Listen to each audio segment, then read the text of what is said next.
the best of the week on Relevant Radio. The other thing to remember is the Conclave is coming. And in the early centuries of the Church, the new Bishop of Rome was elected by the clergy and the faithful of the city of Rome. St. Cyprian of Carthage, who died in the year 258, as a martyr, by the way, he said that this is the ideal manner for a Bishop of Rome to be elected, and that would be in the presence of the people. That shifted gradually. And the role of kings and emperors, because they used to have a role involved in governments and ways in which outside influences could be exerted upon the election of a new pope, and how that transformed into what we know today as the conclave. That's from two Latin words. It means with a key. We're keeping a close track of everything that's happening in Rome right now. We're going to be bringing you updates. Cardinals have already begun to arrive. There was a notice that went out calling for all the cardinals to come as quickly as possible to Rome so that they could start their series of meetings. Cardinal Zen, who is the retired Cardinal Archbishop of Hong Kong, he wrote a public letter saying, "This is awfully fast, guys. Give us some more time." He referred to the old men from the peripheries, referring to himself, people on the other side of the world that might have a little more difficulty. Not to mention if you're trying to get a travel visa in communist China like he has to do. It's not always the easiest of things, but these meetings will be starting soon. The deliberations that will follow the rules that are given for the conclaves. And most recently, this is interesting, the rules that have been laid down as far as what will happen during the interregnum, during the time of the Pope dying, followed by another Pope.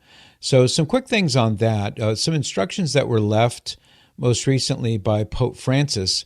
In the Latin, it's the Ordo Exequatur Romani Pontificis, and that's the Latin for the Order of Funeral Rites for a Roman Pontiff. And it's Pope Francis's overview of the things that he wants done. And I'll give you a bit of an overview of that right now. So the way this happens traditionally is when a pope dies, the papal physician will enter the room where the pope's body is, and he will, accompanied by the Cardinal Camerlengo, who himself will call the name of the pope 3 times, and he'll call him by his baptismal name, not by his name as pope. So he would call him Jorge, Jorge, Jorge.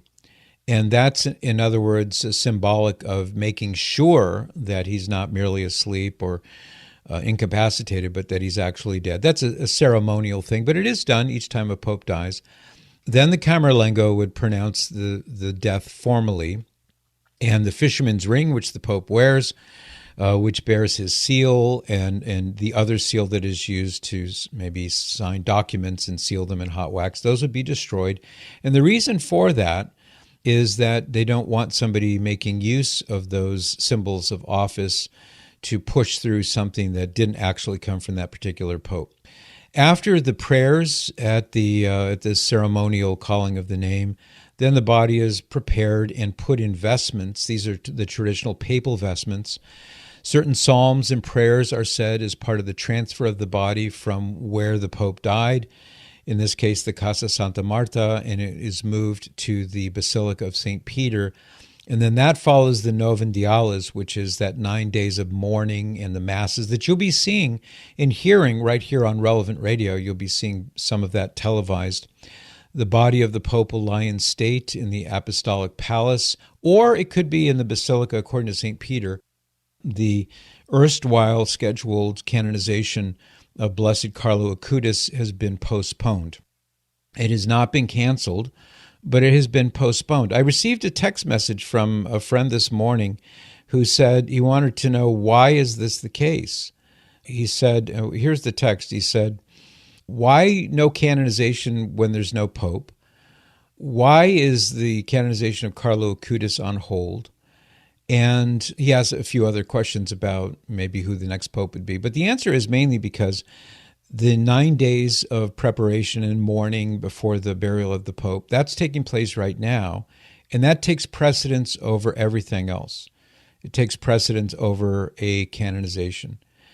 It's also because the conclave is going to follow almost immediately on the heels of this 9-day period of mourning and preparation for the funeral.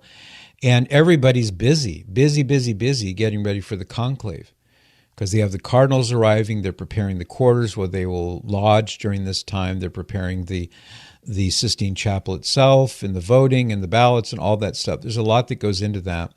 And then lastly, with regard to the canonization being deferred, it's because this is a papal act.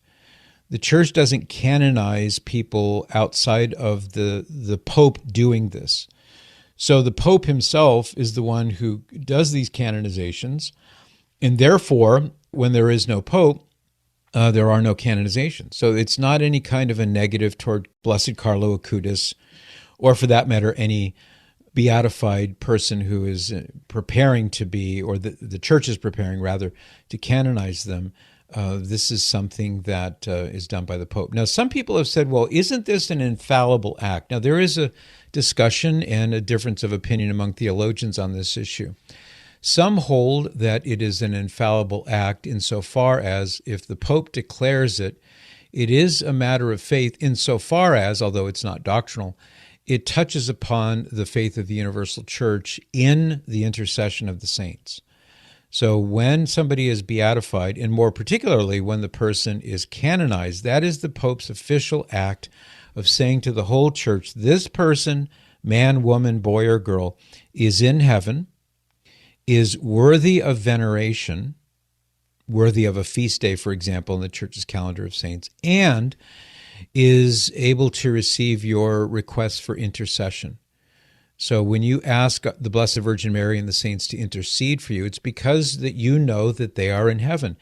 And so one school of thought holds that when the Pope acts in this capacity and canonizes somebody, that it's an act of papal infallibility. You might say an extraordinary act of papal infallibility. The other school of thought is, no, it's a very important act, but it doesn't rise to the level of something that would be guaranteed by the Holy Spirit. Now, there are pros and cons on both sides of the issue, and the Church hasn't said definitively one or the other. So if you hear people say that this is an infallible act of the Pope, you can take that with a grain of salt. That perhaps is the case, but it's also possible that it's not the case. But the main thing is that the canonizations traditionally are going to be carried out by the Pope. So if you're wondering why is everything coming to a screeching halt, it's for that reason. You can join me by listening to The Patrick Madrid Show on the Relevant Radio app, live each weekday at 8 to 11 a.m. And thanks for listening.